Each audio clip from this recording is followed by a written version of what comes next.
Ang tatalakayin po namin ngayong araw ay ang Module 10. Article 11, Accountability of Public Officers. Let's start to Section 1. Public office is a public trust. Public officers and employees must at all times be accountable to the people, serves them with utmost responsibility, integrity, loyalty, and efficiency, act with patriotism and justice, and lead modest lives. Sabi po dito, ang public office daw ay ang pampublikong opisina Ang may wagang mensahe na nagbibigay sa atin ng serbisyo at naglalaan ng oras at tapat na paglilingkod at ng may kahusayan. Next po ay what is the public officers? Public officers is the right, authority, and duty created and conferred by law by which for a given period either fixed by law or enduring at the pleasure of the appointing power, an individual is invested with some portion of the sovereign function of the government to be exercised by him for the benefits of the public, and the individual to invested is a public officer. So ayun nga, ang public office daw ay tinalaga ng gobyerno upang maglingkod sa publiko upang mapunan ang mga pangangailangan nito.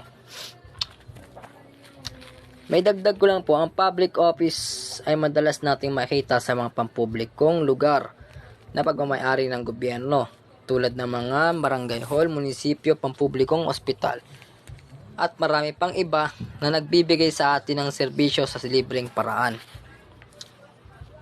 Next naman po ay ang what is the nature of public officer? 1. A public officer is a public trust. It is not be understood as a position of honor, prestige, and power, but a position of rendering service to the public. Sabi dito, ang public officers daw ay ang public trust. Sila ang mga pinagkakatiwalaang opisyal ng mga politiko at ito daw ay hindi dapat kinukonsidera bilang posisyon of honor, prestihiyo at kapangyarihan bagkus ito ay isang posisyong nagbibigay serbisyo sa mga publiko. 2. It is not the property. The holder of the office may not claim vested right in which may not be disturbed by legislation. Sabi dito, ang posisyon daw na ito ay hindi pagmamayari ng sinuman at walang karapatan upang i-claim na may not be disturbed by legislation. 3. It is not a contract. It is not a contract. One has no right to sue the government for the recovery of the damage which he may suffer from his removal from office. Sabi dito, ito daw ay hindi kontrata at walang sino man ang may karapatan na magdemanda laban sa gobyerno para lang sa pagbawi ng kanyang posisyon dahil sa pagkakatanggal sa pwesto. Next naman po, how officer and employee differ. Officer A.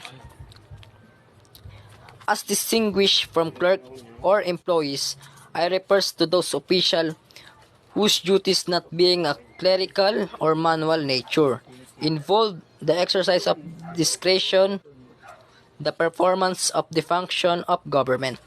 Sabi dito, as a distinguished from of clerk or employees, tinutukoy daw dito ay ang mga opisyal na ang tungkulin ay hindi clerical o mano-mano, ay hindi involved o hindi nakakapekto sa tungkulin sa pamahalaan.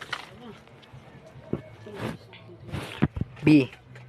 When used with reference to a person with authority to do a particular act or perform a particular function, it includes any government employee, agent of body having authority to the act or exercise the function in question in the exercise of the governmental power. Sabi dito, kapag daw ginamit sa pagtukoy ang isang tao na may otoridad na gumawa ng isang partikular na gawain o gumanap ng isang partikular na tungkulin, kabilang dito ang sinumang empleyado ng gobyerno, ahente o katawan na may otoridad na gawin ang isang kilos na ito ay gampanan ang tungkulin pinag-uusapan sa paggamit ng kapangyarihan ng pamahalaan. C. Employee. Employee is generally used in reference to a person in the public service. It includes any person in the government. Ang employee daw ay karaniwang ginagamit bilang pagtukoy sa taong nasa serbisyo publiko. Kabilang dito ang sino mang tao sa gobyerno. Next. Who are the government official and employees mandated by the Constitution that are accountable to the people?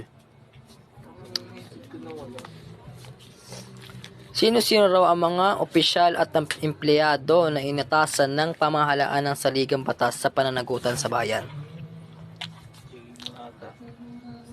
All government official and employees, whether they are highest in the land of or the lowest public servants, shall at all times be answerable for their misconduct to the people from whom the government derives its power. Sabi dito, lahat daw ng mga opisyal at empleyado ng gobyerno mula man sa pinakamataas at hanggang sa pinakamababang posisyon sa public servants ay dapat managot sa lahat ng oras para sa kanilang maling pag-uugali sa mga tao. 1. This mandate more directly refers to those who occupy elective position in the government and those who are subject to the judgment of the electorate expressed at periodic election.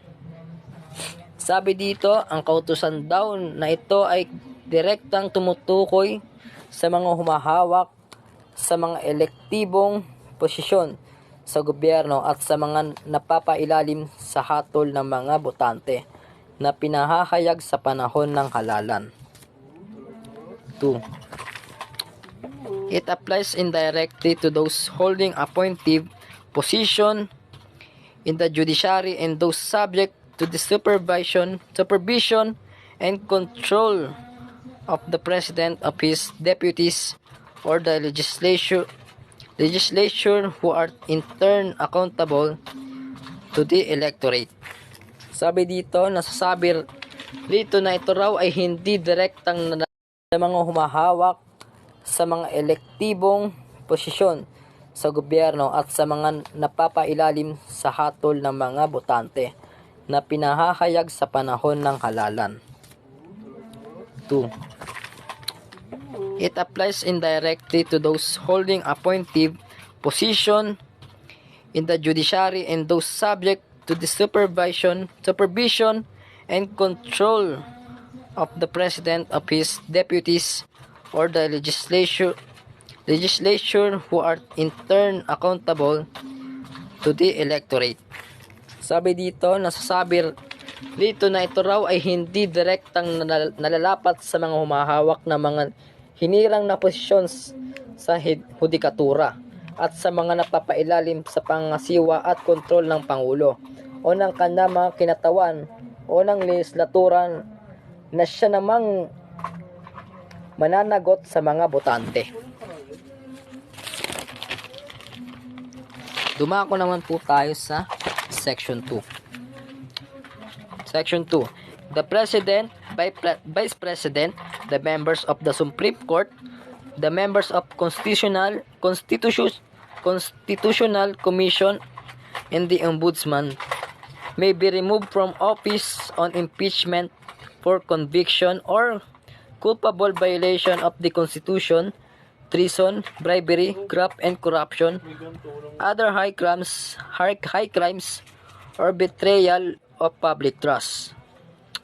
All other public officers and employees may be removed from office as provided by law, but not be that by impeachment. Sabi dito, ang Pangulo at Vice Presidente at ang mga miyembro ng Korte Suprema, ang mga miyembro ng mga komisyong konstitusyonal at ang ombudsman ay maaaring patalsikin sa pwesto kapag ito'y napag-alaman na may nilabag Ang may wagang sa konstitusyon mensahe. tulad ng pagtataksil, panunuhol, katiwalian, at marami pang ibang mataas na krimen. What is the meaning and nature of impeachment? Impeachment has been defined as a method of national inquest into the conduct of public men. Ang impeachment daw ay tinutukoy bilang isang paraan ng pambansang pagsisiyasat sa pag-uugali ng isang pampublikong tao. It is essentially in the nature of a criminal prosecution before a quasi-political court institute by a written accusation called article of impeachment upon a charge of the commission of a crimes or some official misconduct or neglect. Sabi dito, ito ay mahalagang katangian ng isang criminal prosecution sa harap Ang may ng wagang isang mensahe. quasi-political court na pinagsimulan ng isang nakasulat na akusasyon na tinatawag na article of impeachment. Who are the impeachable government official? As provided in the commission, they are the president and the vice president and the members of the Supreme Court, the members of the constitutional. What are the grounds of impeachment? And the ombudsman. Culpable violation of the Constitution. It refers to a willful and intentional culpable violation of the Constitution.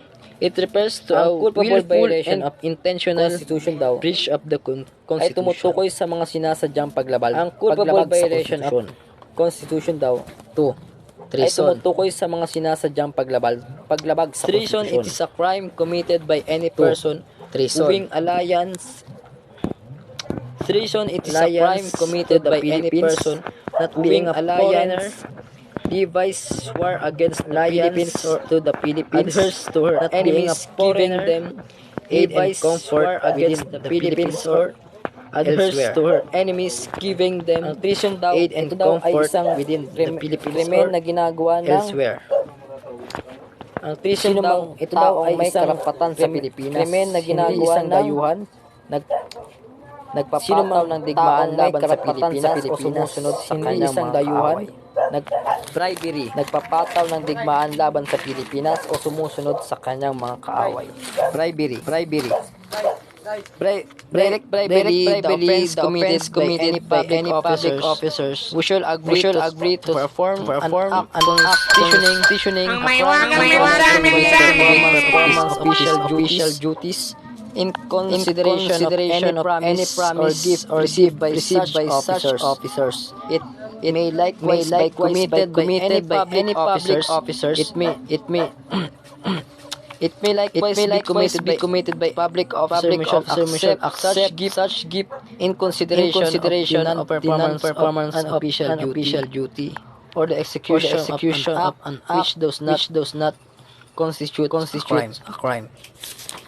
Sabi dito, ang bribery daw ay ang pagkakasala na ginawa ng sinumang pampublikong opisyal. Sabi dito, ang bribery daw na magsagawa ng isang kilos na ginawa ng isang krimen. Next B, indirect bribery. The offense committed by any public officers who shall accept opisyal offered to him by na magsagawa ng isang kilos na bumubuo ng isang bribery daw ay ang pagkakasala na ginawa ng sinumang Next B, publikong opisyal bribery. The offense na mga regalong inaalok sa kanya dahil sa kanyang tungkulan offered to him by reason of his office. Graft and corruption. Bribery daw ay ang pagkakasala na ginawa ng sinumang grafts and corrupt publikong opisyal na tatanggap ng mga regalong inaalok sa kanya dahil sa kanyang ang graft and corruption daw ay saklaw ng phase 3. Ang lahat ng graft the phase corrupt practices. Cover all grafts and corrupt practicals. Other high crimes practices.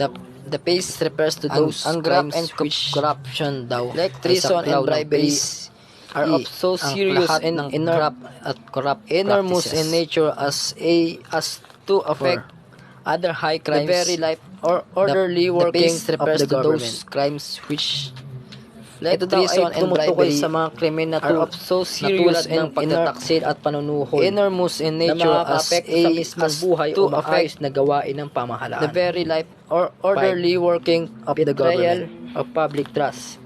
It will cover tumutukoy sa mga krimen na any violation na tulad ng pagtataksil at panunuhol involving loss sa mismong buhay o maayos na gawain ng pamahalaan. May amount 5 to a criminal offense of public trust. Sabi dito, cover saklaw nito ang mga any violation of the oath of office involving loss of popular support even it may amount to a criminal offense. Sabi dito, saklaw nito ang mga anumang paglabag sa panunumpa sa katungkulan. Section 3, Number 1. The House of Representatives shall have the exclusive power to initiate all cases of impeachment. Pagsisimula ng impeachment, ang House of Representatives ay may eksklusibong kapangyarihan na nagsimula ng mga proseso ng impeachment. Number 2. A verified complaint may be filed by any member of the House of Representatives or by any citizen upon resolution or endorsement by any member. Therefore, which shall be included in order of business within 10 session day and referred to the proper committee within 3 sessions day. Thereafter, the committee, after hearing and by a majority vote of all its members, shall submit its report to the House within 60 days session. From such referral together with the corresponding resolution, the resolution shall be calendared for consideration by the House within 10 session day from receipt thereof. Panggigiit ng reklamo. Maaaring mag-file ng isang naka-verify na reklamo ang alinman sa mga miyembro ng House of Representatives o anumang mamamayan basta ito ay may pagsang-ayon ng isang miyembro ng House of Representatives. Number 3. A vote of at least 1/3 of all members of the House shall be necessary either to affirm a favorable resolution with the articles of impeachment of the committee or override its contrary resolution. The vote of each member shall be recorded. Pagsang-ayon para sa mga impeachment. Upang magpatuloy sa proseso ng impeachment, kinakailangan ng isang makabuluhang boto. Number 4. In case the verified complaint or resolution of impeachment is filed by at least 1/3 of all members of the House, the same shall constitute the articles of impeachment and trial by the Senate shall forthwith proceed. Artikulo ng impeachment sa Senate trial. Kung ang naka-verify na reklamo o resolution ng impeachment ay isinampa ng hindi bababa sa 1/3 bahagi ng lahat ng miyembro ng House, ito ay tinutukoy ng mga artikulo ng impeachment. Buod. Ang proseso ay kinakabibilangan ng pagsisimula sa House of Representatives, pagsasampa ng naka-verified na reklamo, pagsusuri at ulat ng komite, isang mahalagang proseso ng boto sa House, at kung pribado ang susumite ng mga artikulo ng impeachment sa Senado para sa isang paglilitis. Number 5. No impeachment proceeding shall be initiated against the same official more than one within a period of 1 year. Hindi dapat magsimula ng proseso ng impeachment laban sa parehong opisyal ng higit sa isang beses sa loob ng isang taon. Ang clause na ito ay nagbabawal ng paulit-ulit na pagtatangkang mag-impeach ng isang opisyal sa loob ng maikling panahon na nagsisiguro na ang mga proseso ng impeachment ay hindi ginagamit para sa politikal na layunin o panggigipit. Number 6. The Senate shall have the sole power to try and decide all cases of impeachment. When sitting for the purpose, the senator shall be one oath of affirmation. When the President of the Philippines is on trial, the Chief Justice of the Supreme Court shall preside but shall not vote. No person shall be convicted without the occurrence of 2/3 of all the members of the Senate. Ang Senado ay nagkaroon ng isang eksklusibong kapangyarihan na subukan at magdesisyon sa lahat ng mga kaso ng impeachment kapag magsasalita para sa layuning iyon. Ang mga senator ay dapat nasa ilalim ng sumpa o pangako kapag ang Pangulo ng Pilipinas ay nasa paglilitis. Ang punong mahistrado ng Korte Suprema ang mamumuno ngunit hindi boboto. Ang seksyon na ito ay naglalarawan ng otoridad at proseso para sa mga paglilitis ng impeachment sa Pilipinas. Itinatag nito ang Senado bilang ang mag-iisang katawan na responsable sa pagpapatupad ng mga paglilitis ng impeachment at itinatadhana na dapat magsumpa o magpangako ang mga senador kapag nagsasalita para sa paglilitis na gaya nito. Number 7. Judgment in cases of impeachment shall not extend further than removal from office and disqualification to hold any office under the Republic of the Philippines, but the party convicted shall nevertheless be liable and subject to prosecution, trial, and punishment according to law. Ang hatol sa mga kaso ng impeachment ay hindi dapat lumagpas sa pagtatanggal sa opisina at diskwalifikasyon upang magkaroon ng anumang opisina sa ilalim ng Republika ng Pilipinas. Ngunit ang partido na nahahatulan ay gayunpaman ay mananagot at maaaring sumailalim sa pag-uusig, paglilitis at parusa ayon sa batas. Ang clause na ito ay nagtatakda ng saklaw ng hatol sa mga kaso ng impeachment. Pinapahayag nito na ang mga epekto ng impeachment ay limitado lamang sa pagtanggal sa opisina at diskwalifikasyon sa paghawak ng sumusunod na opisina. Number 8. The Congress shall promulgate its rule on impeachment to effectively carry out the purpose of this section. Ang Kongreso ay dapat maglabas ng mga alintuntunin nito sa impeachment upang maipatupad ng epektibo ang layunin ng seksyong ito. Ang huling clause na ito ay magbibigay ng kapangyarihan sa Kongreso na magtakda ng sarili nitong mga patakaran at procedure para sa impeachment upang matiyak ang epektibong pagpapatupad ng mga nabanggit na probisyon. Which of the branch of the government has the power to initiate and try impeachment cases? The power to initiate and try impeachment cases shall be vested in Congress. The House of Representatives shall have the sole power to initiate all cases of impeachment, while the Senate shall have the sole power to try all cases of impeachment. Ang kapangyarihan na mag-umpisa at subukan ng mga kaso ng impeachment ay nakalaan sa Kongreso. Ang mababang kapulungan ng mga katawan ay may eksklusibong kapangyarihan na mag-umpisa ng mga lahat ng kaso ng impeachment, habang ang Senado ay may eksklusibong kapangyarihan na subukan ang lahat ng mga kaso ng impeachment. What are the procedure in impeachment cases? Filing of verified complaint. To start an impeachment, there should be verified complaint filed against the impeachment officer. Pagsasampa ng sinumpaang reklamo. Sinusumpa ang isang sinumpaang reklamo laban sa opisyal na isusulong para sa impeachment upang simulan ang proseso ng impeachment. Number 2. Trial by Senate.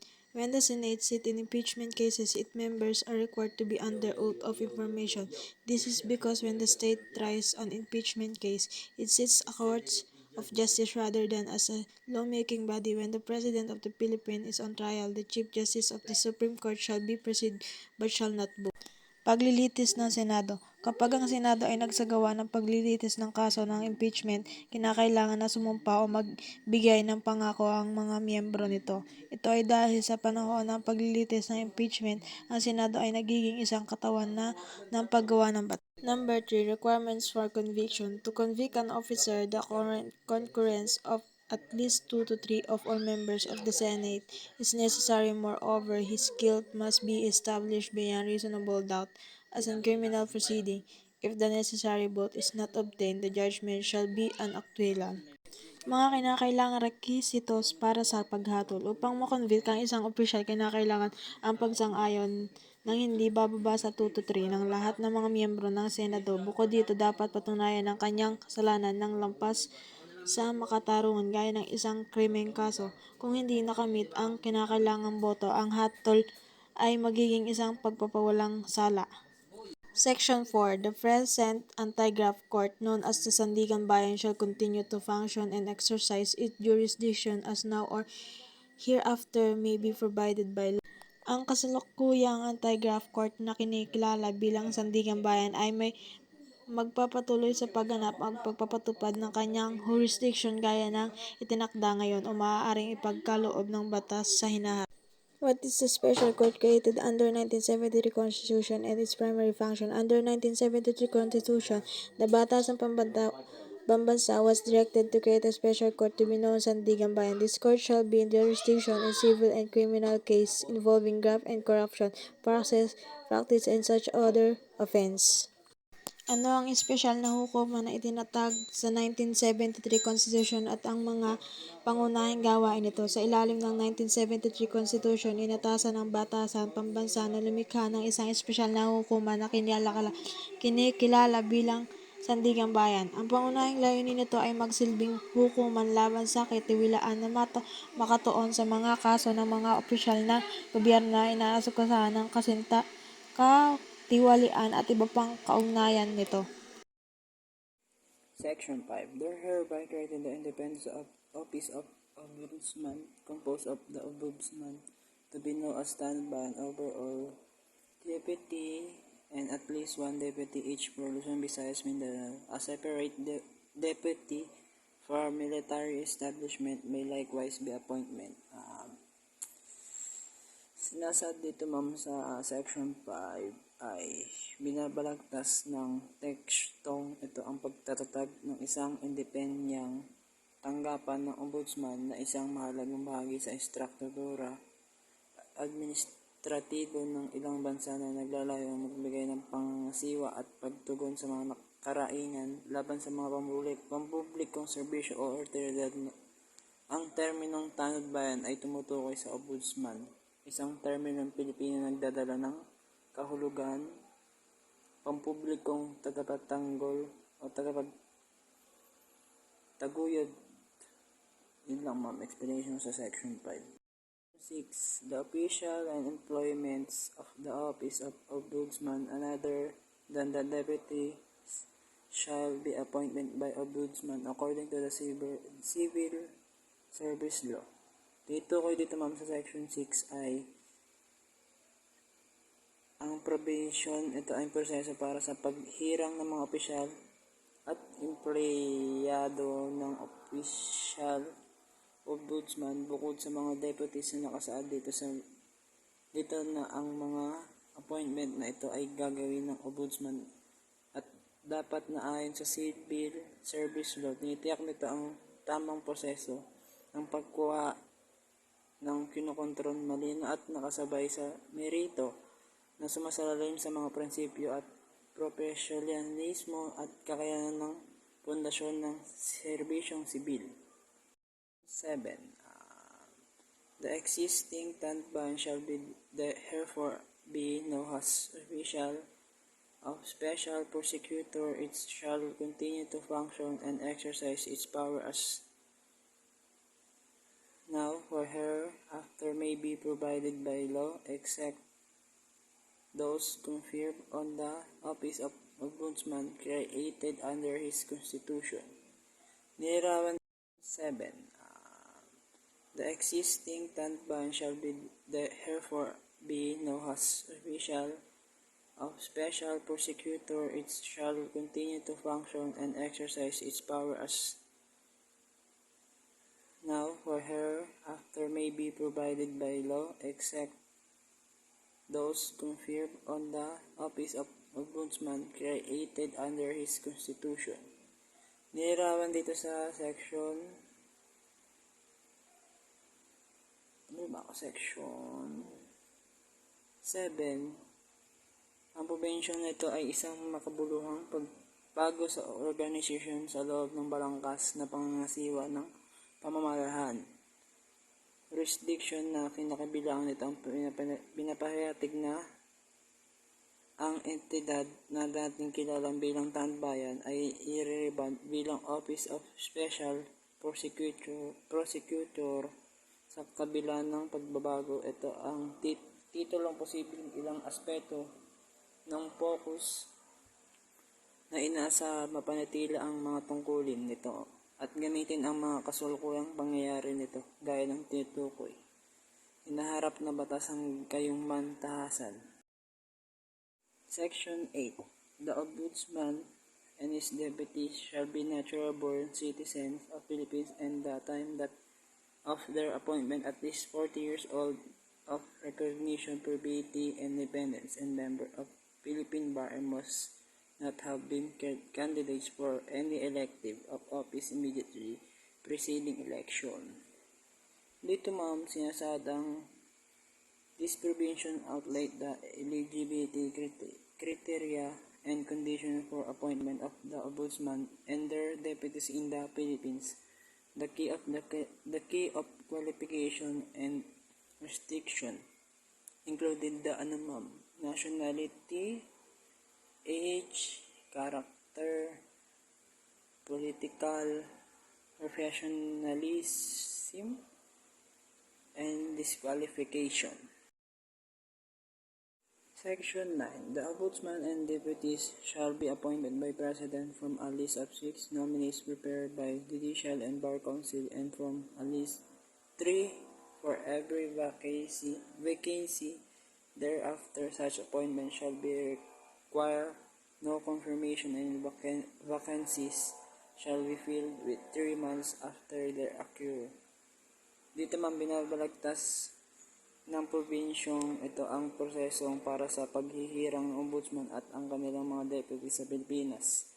Idinisenyo upang matiyak, nagbibigay din sa isang sistema ang kalayaan, walang kinikilala at mataas na pamantayan ng mga qualification para sa mga critical na tungkuling ito. Ang mga pangunahing elemento sa proseso sa appointment na ito ay kinakailangan ng source of nominees, role of president, and no confirmation required and timeless. 10. The Ombudsman and his deputy shall have the rank of chairman and members representative of Constitution Commission, and they shall be received the same salary which shall not be decreased during their terms of office. Dito ma'am sa explanation ko sa Section 10 ay tinitatag ng provision na ito ang opisyal na patunayan at kabayaran ng pananalapi ng ombudsman at kanilang mga deputies ng Pilipinas,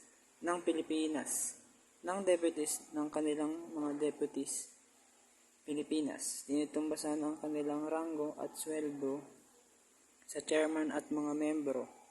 Constitutional Commission ayon sa pagkakabanggit kabilang sa mga pangunahin sa Section 10.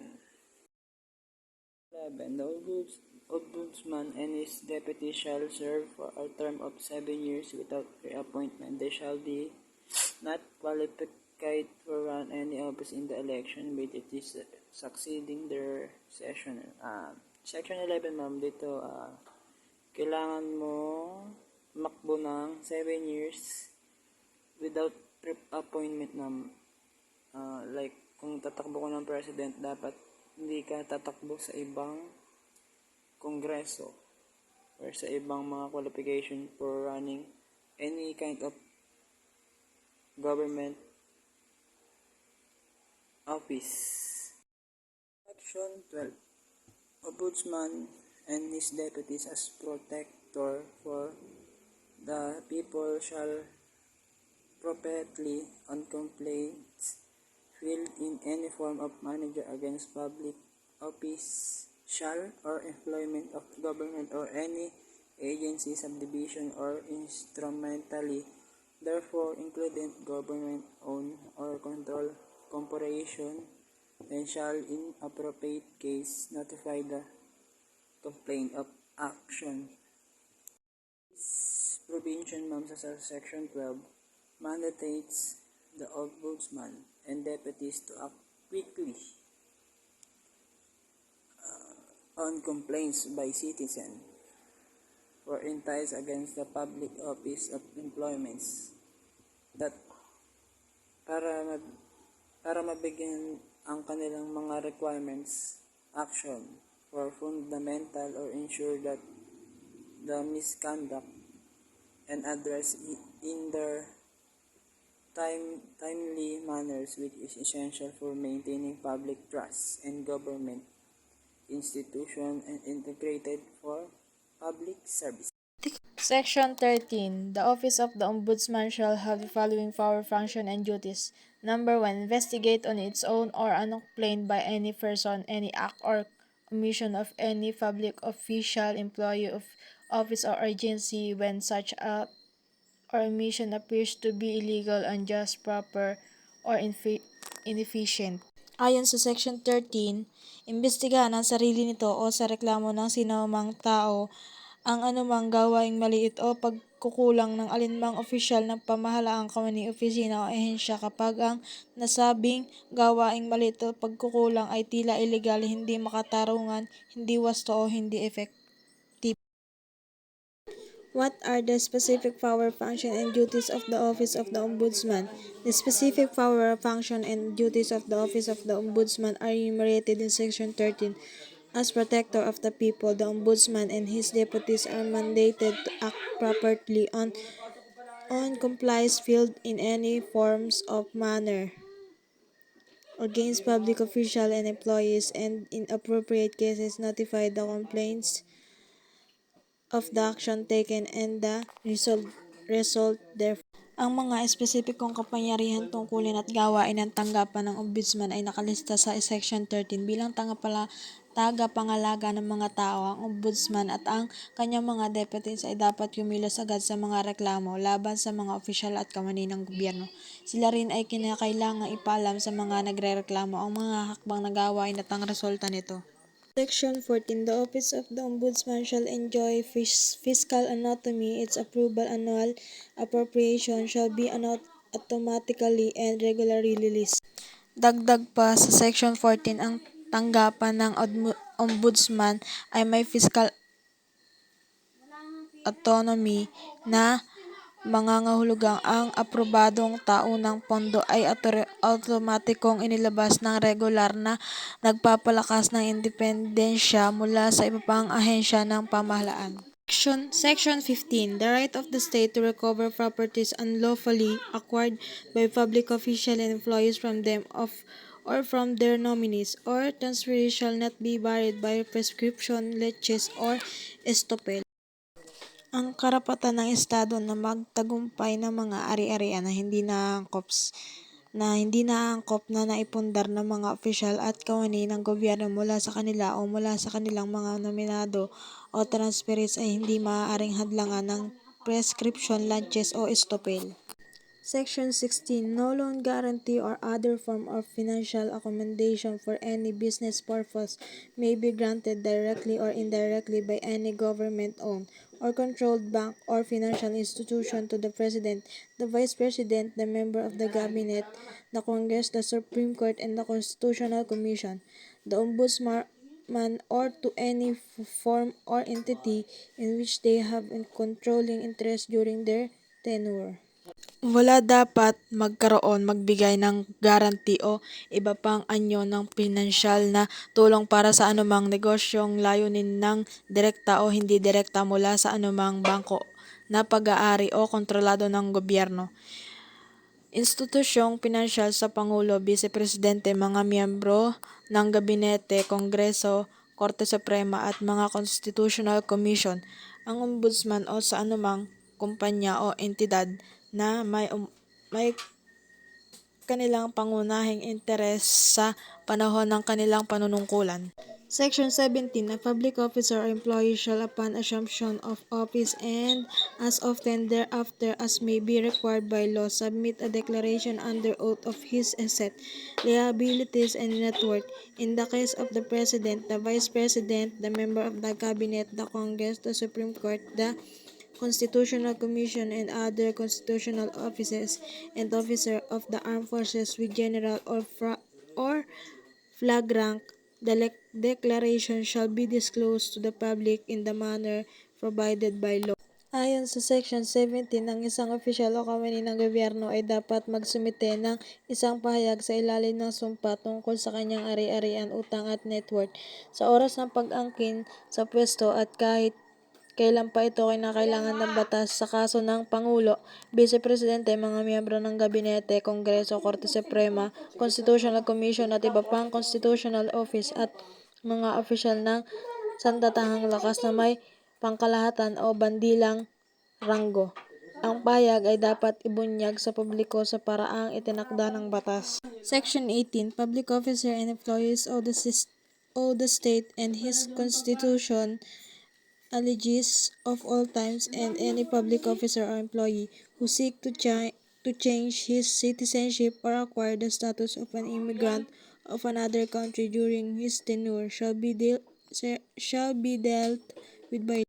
Ang mga opisyal at kawani ng gobyerno ay may obligasyon sa estado at sa konstitusyon sa lahat ng oras, at sinumang opisyal o kawani ng gobyerno ay nais magbago ng kanyang pagkamamamayang Pilipino o makuha ang estado ng isang dayuhang bansa sa panahon ng kanyang panunungkulan ay binibigyan ng aksyon ayon sa batas.